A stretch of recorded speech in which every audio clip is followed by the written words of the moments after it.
What pets did ancient humans keep? Something moved near the camp at night. Not a predator. Something smaller. Something that had been watching for days. A wolf pup sat at the edge of the firelight. It didn't run when the humans looked. It just watched, with careful, intelligent eyes. An ancient human reached out slowly. The pup didn't move away. That moment changed everything. Ancient humans didn't decide to keep animals. It happened gradually over many generations. Certain animals simply stopped leaving, and certain humans stopped driving them away.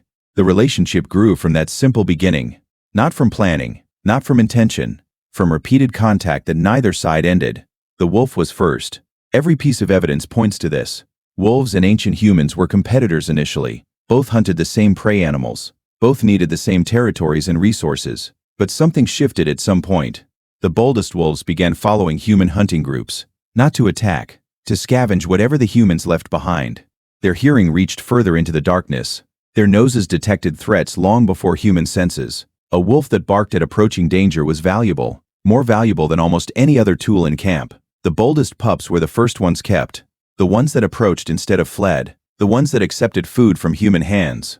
Over generations, these animals became different from their wild relatives, calmer around humans, more responsive to human communication, more willing to follow human direction. The dog was born from this slow relationship. But dogs weren't the only animals ancient humans kept. Evidence from ancient sites tells a more complex story. Bird bones found in unusual concentrations near human settlements. Not just any birds. Specific species kept repeatedly across different locations. Ravens appear again and again in the archaeological record. Near ancient human camps across multiple continents and time periods. Ravens are extraordinarily intelligent birds by any measure. They problem solve in ways that consistently surprise researchers studying them. They recognize individual human faces and remember them long-term. They communicate with each other about food locations with precision. And they form genuine social bonds with specific individuals they trust. Ancient humans who observed ravens closely understood their value immediately. A raven following a hunting group spotted prey from above. It saw through dense vegetation that blocked human ground-level vision. It called when large animals moved through distant terrain ahead. A group with a raven companion had an aerial scout always available. There is evidence of other bird species being kept too.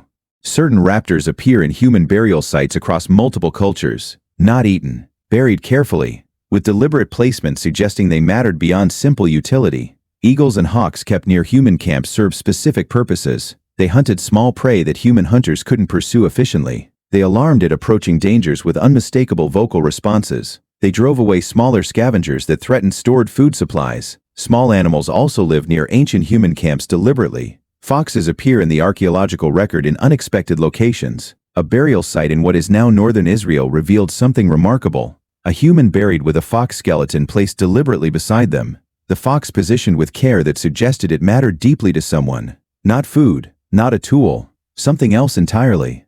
Something that warranted burial attention and deliberate placement.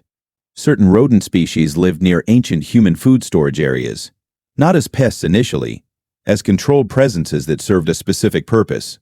Rodents attracted larger predators that ancient humans wanted to know about. The behavior of rodents near camp told stories about the surrounding environment.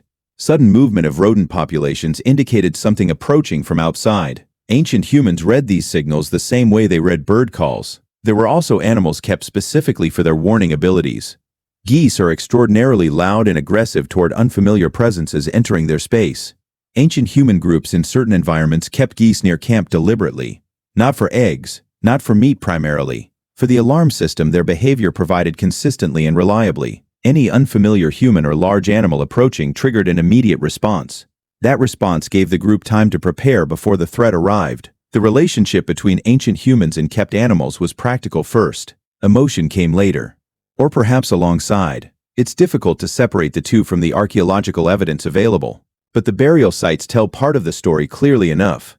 Animals buried with specific humans weren't being discarded after death. They were being honored in the same way valued group members were. That doesn't happen with tools. That doesn't happen with resources. That happens with relationships that mattered beyond simple utility. A dog buried alongside a human 30,000 years ago, found at a site in Germany with careful, deliberate placement. The dog positioned so that it appeared to be sleeping beside its person, both facing the same direction. Both placed with the same care and the same attention. That burial tells something that no written record could communicate more clearly. This animal was not property. This animal was a companion. Ancient humans also kept young animals temporarily without intending permanence. A hunter who found an orphaned deer fawn would bring it back, not always to eat immediately, sometimes to keep near camp for a period of time. The fawn became familiar with human presence over weeks and months. Children in the group interacted with it freely and without fear. This kind of temporary keeping happened regularly across ancient human history. Most of these animals eventually left or were consumed as food, but some stayed longer than expected, and some of those relationships lasted for years. The animals that stayed were always the ones that chose to stay. Ancient humans didn't capture wild animals and force them into captivity. They didn't have the infrastructure to maintain unwilling animals over time. The animals that remained were the ones that found the camp beneficial. Safety from larger predators, reliable food scraps, warm proximity to fire during cold nights. These benefits made certain animals return repeatedly and eventually stop leaving. The group's children played a significant role in these early relationships. Children approached animals with less caution than experienced adult hunters showed. Animals that tolerated children's unpredictable behavior were unusually calm by nature. Those specific individuals became the ancestors of domesticated animals over generations. Not because humans planned it, because those calmer animals survived in human proximity better than fearful ones, and calmer offspring were more likely to stay close to human camps. Ancient humans also observed which animals could learn from human signals. A wolf that learned to respond to specific sounds was valuable beyond measure. A raven that came when called provided reliable assistance during hunting. Any animal that demonstrated the ability to understand human communication was an animal worth keeping close for as long as possible. This wasn't formal training with structured sessions and deliberate teaching methods. It was daily interaction that gradually built mutual understanding between species. The kept animals changed the group in ways that went beyond utility. Children who grew up alongside animals learned specific things from them: how to read body language of wild species they encountered later, how animals responded to different environmental conditions and changing situations, how to approach wild animals without triggering immediate flight responses in them. Knowledge gained from living beside domesticated animals transferred to wild encounters later. The kept animals were unintentional teachers of the wild world outside camp. There were risks to keeping animals near camp that weren't ignored.